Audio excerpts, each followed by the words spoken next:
ನಮಸ್ಕಾರ ವೀಕ್ಷಕರೇ, ಸವಾಲ್ ಟಿವಿಗೆ ಸ್ವಾಗತ. ನಾನು ಶ್ರುತಿ. ಇಂದು ನಾವು ಪೂಜೆ ಗಂಟೆಯ ಮಹತ್ವವನ್ನು ತಿಳಿಯೋಣ.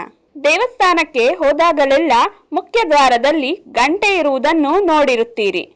ಜನರು ಪೂಜೆಗೆಂದು ದೇವಸ್ಥಾನಕ್ಕೆ ಹೋದಾಗಲೆಲ್ಲ ಆ ಗಂಟೆಯನ್ನು ಖಂಡಿತ ಒಮ್ಮೆಯಾದರೂ ಬಾರಿಸಿರುತ್ತಾರೆ. ಸಾಮಾನ್ಯವಾಗಿ ದೇವಸ್ಥಾನವನ್ನು ಪ್ರವೇಶಿಸಿದಾಗ ಗಂಟೆಯನ್ನು ಬಾರಿಸಿ ದೇವಸ್ಥಾನದ ಮುಖ್ಯ ದ್ವಾರವನ್ನು ಪ್ರವೇಶಿಸುತ್ತೇವೆ.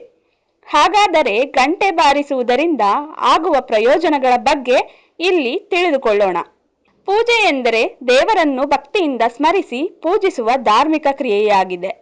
ಪೂಜೆಯಲ್ಲಿ ಬಹಳ ಪ್ರಮುಖ ವಸ್ತುಗಳಲ್ಲಿ ಗಂಟೆ ಒಂದಾಗಿದೆ. ದೇವಾಲಯಗಳಲ್ಲಿ ಹಾಗೂ ಮನೆ ಪೂಜೆಯಲ್ಲಿ ಗಂಟೆಯನ್ನು ಮೊಳಗಿಸುವುದು ಪುರಾತನ ಸಂಪ್ರದಾಯವಾಗಿದೆ. ಹಿಂದೂಗಳು ಸಾಮಾನ್ಯವಾಗಿ ಪ್ರತಿದಿನ ದೇವರನ್ನು ಪೂಜಿಸುತ್ತಾರೆ. ಪೂಜೆಯ ಸಮಯದಲ್ಲಿ ಗಂಟೆ ಬಾರಿಸುವ ಮೂಲಕ ದೇವರನ್ನು ಪ್ರಾರ್ಥಿಸುತ್ತಾರೆ. ಗಂಟೆ ಬಾರಿಸದೆ ಮನೆಯಲ್ಲಿ ದೇವರ ಪೂಜೆ ಪೂರ್ಣವಾಗುವುದಿಲ್ಲ. ಈ ಗಂಟೆಗೆ ಧಾರ್ಮಿಕ ಮಹತ್ವ ಇದೆ. ಪೂಜೆ ಆರಂಭಿಸುವಾಗ ಗಂಟೆ ಮೊಳಗಿಸುವುದರಿಂದ ಮನಸ್ಸಿನ ಅಶಾಂತಿ ದೂರವಾಗುತ್ತದೆ ಎಂದು ನಂಬಲಾಗುತ್ತದೆ.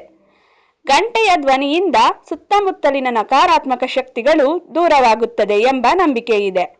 ಇದರಿಂದ ಪೂಜಾ ಕಾರ್ಯಕ್ಕೆ ಪವಿತ್ರತೆ ಮತ್ತು ಶಾಂತಿಯ ವಾತಾವರಣ ಸೃಷ್ಟಿಯಾಗುತ್ತದೆ.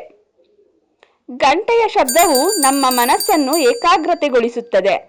ಪೂಜೆಯ ಸಮಯದಲ್ಲಿ ಮನಸ್ಸು ಬೇರೆ ವಿಚಾರಗಳಿಂದ ದೂರ ಹೋಗದೆ ದೇವರ ಧ್ಯಾನದಲ್ಲಿ ತೊಡಗಲು ಸಹಾಯ ಮಾಡುತ್ತದೆ. ಈ ಕಾರಣದಿಂದ ಗಂಟೆ ಭಕ್ತಿಯ ಸಂಕೇತವಾಗಿರುತ್ತದೆ. ಗಂಟೆಯನ್ನು ಬಾರಿಸಿದಾಗ ಓಂಕಾರನಾದ ಕೇಳಿಸುವುದು. ಇದು ಕಿವಿಗೆ ಬಿದ್ದಾಗ ನಮ್ಮೆಲ್ಲ ಚಿಂತೆಗಳು ದೂರವಾಗುವುದು. ಆದ್ದರಿಂದ ಗಂಟೆಗೆ ಮಾನಸಿಕ ಚಿಂತೆ ದೂರ ಮಾಡುವ ಸಾಮರ್ಥ್ಯವಿದೆ ಎಂಬುದು ವೈಜ್ಞಾನಿಕವಾಗಿ ಕೂಡ ಸಾಬೀತಾಗಿದೆ.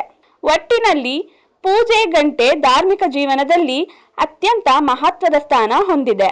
ಗಂಟೆಯ ಧ್ವನಿ ಮನಸ್ಸಿಗೆ ಶಾಂತಿ ನೀಡುವ ಜೊತೆಗೆ ಭಕ್ತಿಯನ್ನು ಹೆಚ್ಚಿಸುತ್ತದೆ.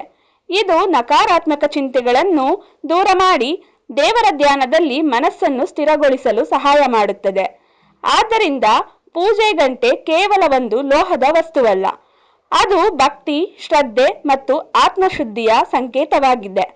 ಈ ಕಾರಣದಿಂದಲೇ ಪೂಜೆಯಲ್ಲಿ ಗಂಟೆಯ ವಿಶೇಷ ಮಹತ್ವ ನೀಡಲಾಗಿದೆ. ಹೀಗೆ ಹೆಚ್ಚಿನ ವಿಡಿಯೋಗಳಿಗಾಗಿ ಸವಾಲ್ ಟಿವಿಯನ್ನು ಸಬ್ಸ್ಕ್ರೈಬ್ ಮಾಡಿ. ಈ ವಿಡಿಯೋ ಇಷ್ಟವಾಗಿದ್ದಲ್ಲಿ ಲೈಕ್ ಮಾಡಿ, ಶೇರ್ ಮಾಡಿ.